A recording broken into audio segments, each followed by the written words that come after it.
Hi you guys, welcome to one more mini vlog. ఈరోజు నేను ఇంకా మా మమ్మీ కలిసి లలిత జ్యువెలరీస్కి వెళ్ళాము. అండ్ మేము వెళ్ళిన టైంలోనే అక్షయ తృతీయ ఉండటం వలన చాలా ఆఫర్స్ అన్నవి ఉన్నాయన్నమాట.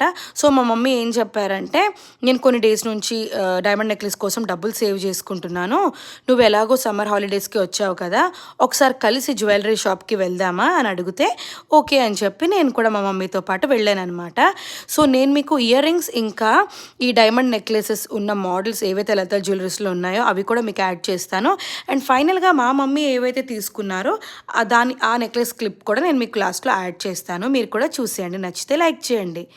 సో అంటే వివాహాల టైంలోని ఆడవాళ్ళకి బంగారంని ఎందుకు గిఫ్ట్గా ఇస్తారో నేను ఒక 3 రీజన్స్ నాకు తెలిసిన నేను మీకు చెప్తాను, చూడండి. గోల్డ్కి ఎప్పుడు అప్రిసియేషన్ ఉంటుంది.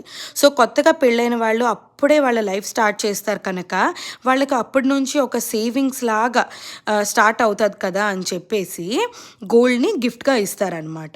అండ్ అలాగే ఆడవాళ్ళకి ముఖ్యంగా వాళ్ళ మదర్ వాళ్ళ సైడ్ కానీ అత్తయ్య వాళ్ళ సైడ్ కానీ గోల్డ్ ఎందుకు ఇస్తారంటే అదొక స్త్రీధనం కింద అనమాట. అంటే తనకి కానీ తన ఫ్యామిలీ వాళ్ళకి కానీ తన పిల్లలకి కానీ ఎప్పుడైనా కష్టం వస్తే ఇమీడియట్గా తన గోల్డ్ తీసుకొని వెళ్ళి ఏదర్ అమ్మైనా లేకపోతే దాన్ని అంటే తాకట్టులో పెట్టైనా సరే తను ఆ ప్రాబ్లం నుంచి తొందరగా గట్టెక్కొచ్చు కదా అని చెప్పేసి స్త్రీలకు ఇలాగ ఎక్కువ జ్యువెలరీని ఇస్తారనమాట. అండ్ అలాగే ఇంకొక థర్డ్ రీజన్ ఏంటంటే గోల్డ్ని గిఫ్ట్గా ఇస్తే అది గుడ్ లక్ ఇంకా ప్రాస్పెరిటీని తీసుకొస్తుందని నమ్ముతారనమాట. సో బేసిక్గా పెళ్ళిళ్ళ టైంలోని గోల్డ్ అన్నది కంపల్సరీగా ఆడవాళ్ళకి ఇస్తారు.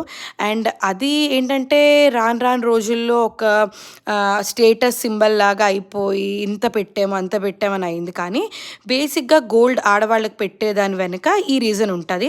ఎవరి తాహతకు తగినట్టు వాళ్ళు ఇస్తారు గోల్డ్, అంతేగాని మీరు ఇంత ఇవ్వాలని రెస్ట్రిక్షన్స్ పెట్టుకోను లేకపోతే అలాగ ఫోర్స్బుల్గా తీసుకోవడం అనేది అసలు కరెక్ట్ కాదని నా ఫీలింగ్. అండ్ ఫైనల్గా మా మమ్మీ తీసుకున్న డైమండ్ నెక్లెస్ అయితే ఇదండి. దాంతోపాటు ఇయర్ రింగ్స్ కూడా తీసుకున్నారనమాట, సేమ్ మ్యాచింగ్ అయినవి. సో ఒకవేళ మీకు కనుక నా వీడియోస్ నచ్చుతున్నట్టయితే లైక్ చేయండి, షేర్ చేయండి, సబ్స్క్రైబ్ చేయండి. బాయ్.